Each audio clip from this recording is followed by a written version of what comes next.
what they are putting out and saying that it is their own. And it's not just the responsibility of the students to try to stop with plagiarizing, it's the responsibility of the faculty, and it's the responsibility of the administration as well. There's also this thing called unintentional plagiarism. As if plagiarism is not confusing enough, you also have unintentional plagiarism. Now, unintentional plagiarism occurs when students really don't mean to plagiarize. Now, whether or not we know that they are meaning to plagiarize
Also, another thing that I like to do as a teacher is to create creative assignments, right? Especially as a writing teacher.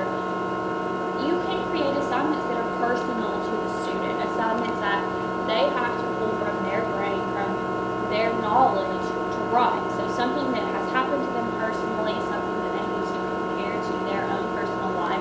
And most of the time teachers will know, okay, if a student wants to talk about how they were the first high schooler in space, you're going to know, right, that they didn't actually write that, because you know that that's not going to happen. Now that may be an extreme case, but it happens.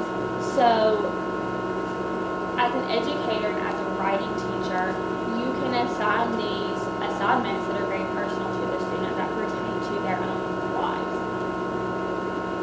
So just as a little learning activity, we are going to look at how to identify plagiarism, okay, and especially identify unintentional plagiarism. Now, as I said before, unintentional plagiarism is extremely easy to do for a student, okay?